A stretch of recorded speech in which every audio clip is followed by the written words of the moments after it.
Il y a des voyages où la réalité s'invite comme un grain de sable. Aux Philippines, ce grain de sable a pris la forme d'une pluie incessante. À Palawan, la météo a bouleversé nos plans. Sur 3 jours d'exploration, un seul nous a offert un ciel dégagé. Mais même sous les averses, l'île a révélé une beauté différente et inattendue.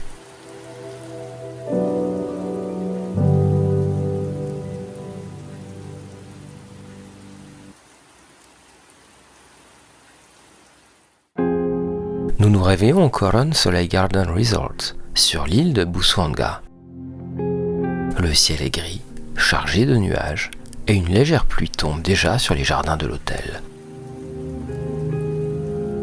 Nous prenons un dernier petit déjeuner au calme, avant de préparer nos affaires.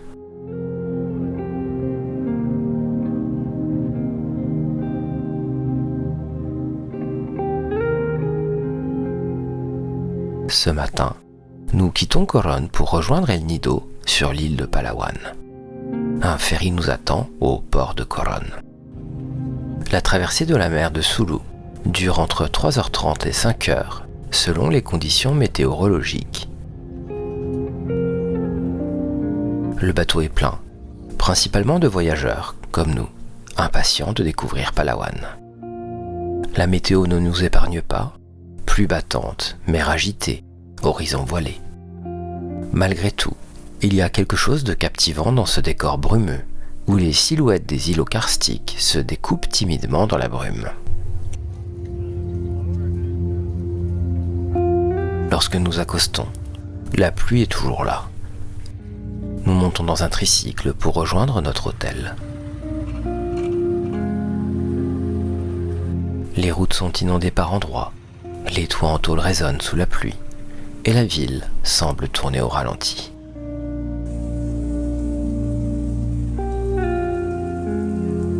On se rend compte que le nom El Nido n'a pas été choisi au hasard. Il signifie le nid en espagnol, en référence aux nids d'hirondelles de mer, les salanganes, qui sont construits dans les falaises calcaires de la baie. Ces nids étaient autrefois une denrée très prisée, exportée en Chine pour faire une soupe très coûteuse. Nous déposons nos affaires et décidons malgré tout de sortir pour explorer un peu.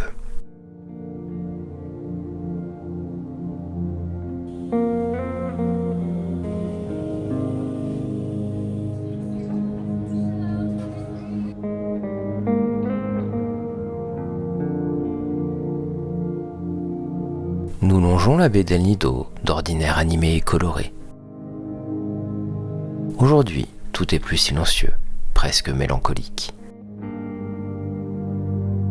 Quelques pêcheurs s'activent sur la plage, les bancas, barques traditionnelles, en attendant des jours meilleurs. Sur Quezon Street, nous faisons une halte dans un petit café pour nous abriter. Une tasse chaude entre les mains, nous observons la vie locale.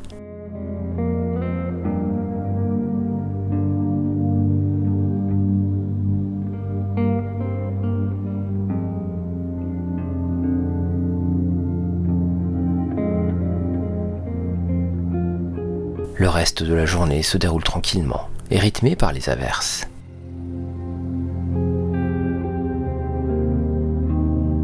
Nous passons de café en petit restaurant pour goûter la cuisine locale.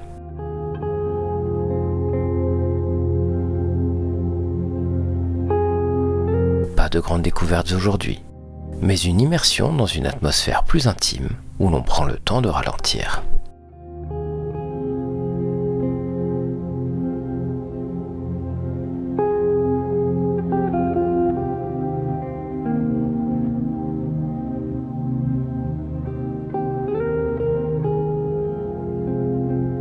Cette première journée sur Palawan n'a pas été celle que nous espérions. Mais malgré la pluie, nous découvrons déjà une autre facette d'El Nido, plus authentique, plus quotidienne. Et surtout, nous espérons que le soleil reviendra dès demain, car une grande sortie en mer nous attend.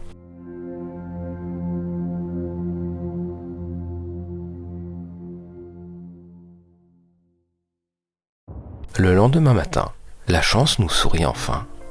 pas de pluie. Le ciel est encore couvert, mais les nuages laissent filtrer quelques rayons. C'est suffisant pour maintenir notre programme, une journée en mer à la découverte des lagons d'El Nido. Ici, les excursions en bateau sont organisées autour de 4 circuits principaux, A, B, C et D. Les tours B et D privilégient des plages plus calmes et des coins isolés, tandis que le tour C est réputé pour ses plages cachées et son atmosphère mystérieuse.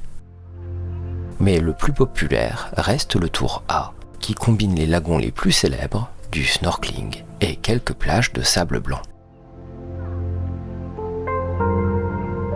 C'est donc celui que nous avons choisi avec Trippy Travel & Tour pour découvrir par nous-mêmes pourquoi il est si réputé. Contrairement à Coron, où nous avions fait un tour privé, ici, l'expérience est différente, puisque nous avons opté pour une excursion collective. Ce n'est pas un secret, El Nido attire de nombreux voyageurs du monde entier.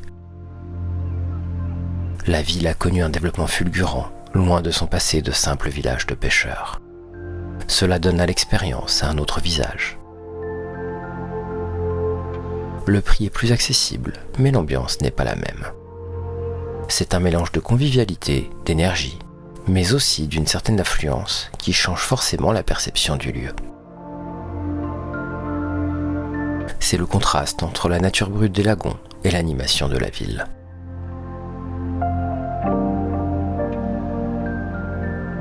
Nous embarquons donc avec une dizaine d'autres voyageurs sur une grande banca motorisée, ce bateau traditionnel philippin reconnu pour sa coque étroite en bois et ses 2 flotteurs latéraux en bambou appelés katig. Cette conception offre au bateau une grande stabilité, ce qui le rend idéal pour naviguer dans les eaux agitées et peu profondes de l'archipel des Philippines.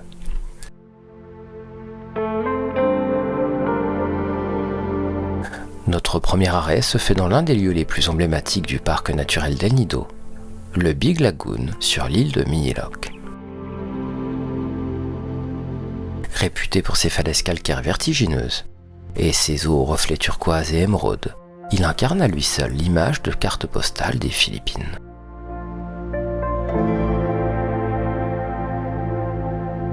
Situé sur la côte est de l'île, à environ 45 minutes en bateau du village d'El Nido, le lagon s'ouvre après un passage étroit et peu profond.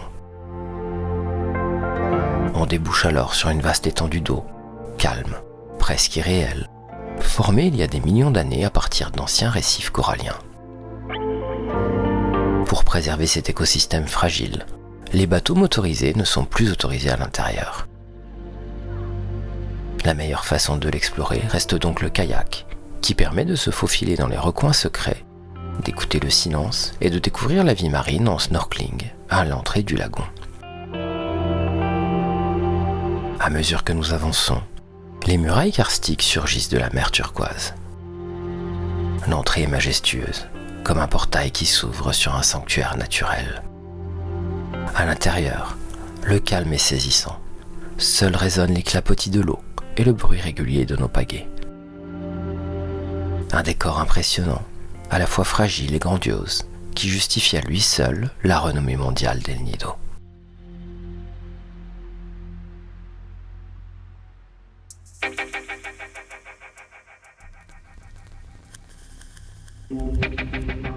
Notre excursion se poursuit vers un site plus mystérieux, le Secret Lagoon, également sur Miniloc Island.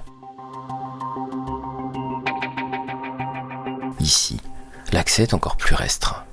Il faut presque ramper par une ouverture étroite dans la paroi calcaire pour découvrir, cachée derrière les falaises, une petite plage intérieure.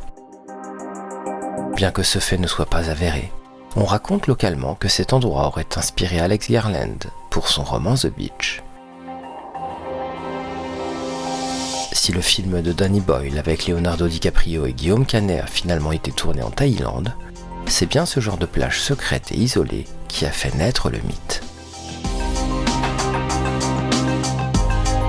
Ce lagon à ciel ouvert est en réalité une ancienne grotte marine dont le toit s'est effondré sous l'effet de l'érosion au fil des siècles. Il offre aujourd'hui un décor insolite, une enclave circulaire protégée par de hautes parois karstiques. Longtemps connu seulement des pêcheurs locaux, ce lieu est devenu populaire avec l'essor du tourisme à El Nido dans les années 1990. Son caractère secret attire forcément les visiteurs, et l'endroit peut vite se saturer de monde, perdant un peu de sa magie.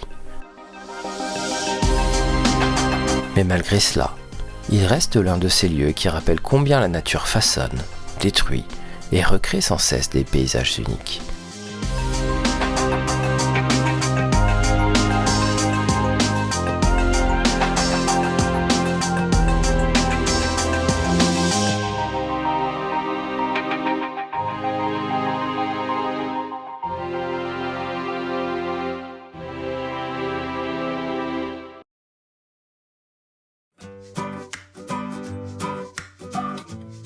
Un peu plus loin, le bateau s'arrête pendant un peu plus d'une demi-heure pour une pause snorkeling, dont nous allons pleinement profiter. Okay, so we have 35 minutes to 40 minutes to stay here, okay? So good for snorkeling anywhere, or right there, okay? So non-swimmer, life jacket on, okay? Thank you very much.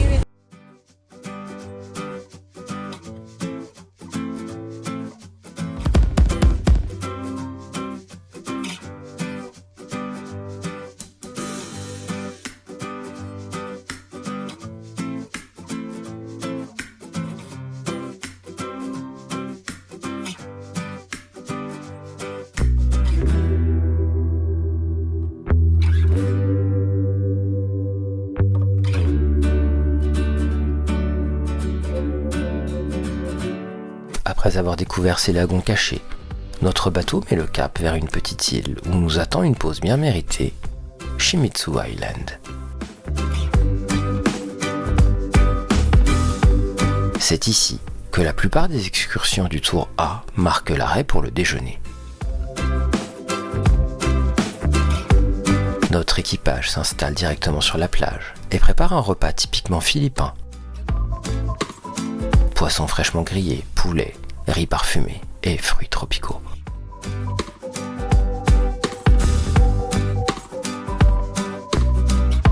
Nous mangeons les pieds dans le sable face à une eau turquoise éclatante. Un moment simple, mais qui résume parfaitement l'esprit des Island Hopping Tours. Mais Shimizu Island ne se limite pas à sa fonction de halte gourmande. Elle est également connue pour des fonds marins riches en coraux et poissons tropicaux, ce qui en fait un spot de snorkeling apprécié. Son nom, d'ailleurs, intrigue. La légende raconte que l'île porterait le nom d'un plongeur japonais, Shimizu, qui aurait trouvé la mort ici dans les années 1980 en explorant les récifs. Si cette histoire circule beaucoup parmi les guides et sur les blogs, elle n'est pas officiellement attestée. Qu'elle soit vraie ou non, elle ajoute une dimension presque mystérieuse à ce décor paradisiaque.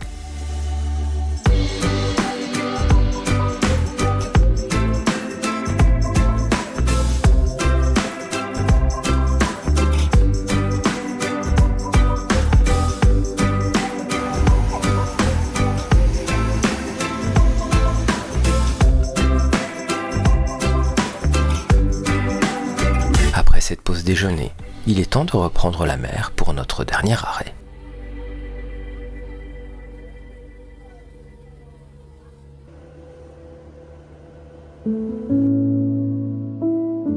Nous terminons notre excursion à la célèbre Seven Commando Beach, voisine de Papaya Beach, plus calme et moins fréquentée.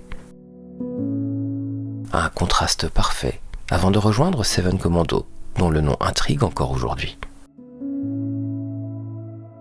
La légende raconte que 7 soldats japonais auraient trouvé refuge ici après la Seconde Guerre mondiale, naufragés et coupés du monde.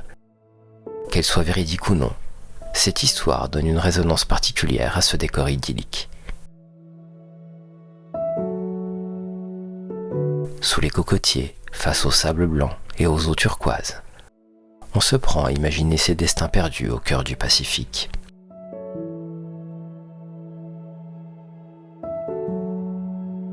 Nous profitons d'un temps libre pour nager.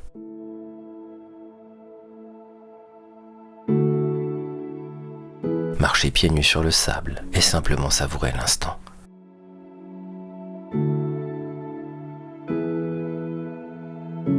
C'est l'archétype du paradis tropical, cocotier, eau limpide, horizon sans fin.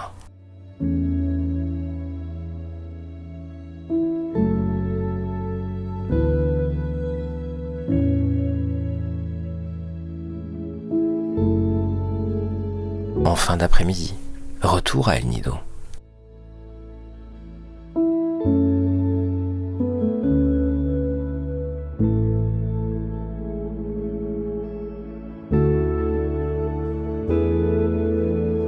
Et cette fois, le soleil est enfin au rendez-vous.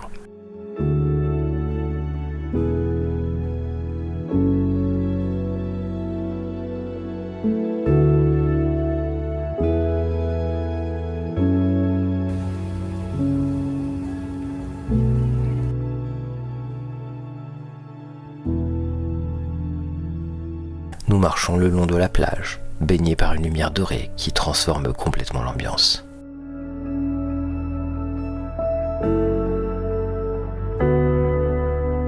La ville retrouve son énergie, les bars s'animent, et nous savourons ce contraste après une journée riche en découvertes.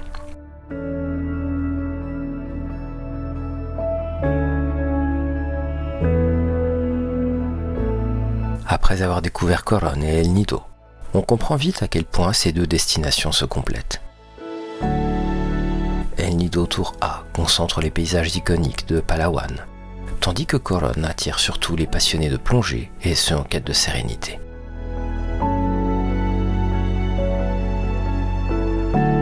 Le lendemain, cap sur San Vicente et Port Barton, mais la pluie viendra encore bouleverser nos plans.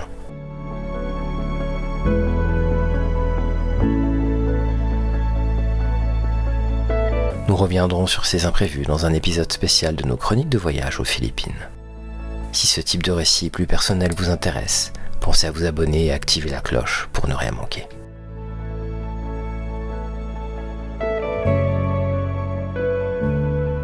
Car le voyage ne consiste pas seulement à cocher des cases, il s'agit aussi d'accepter l'inattendu. Même sous la pluie, El Nido nous a révélé une autre beauté plus intime et mélancolique. Et ce n'est qu'un début. Notre prochain épisode sera consacré à une autre île, Cebu. À bientôt pour de nouvelles découvertes.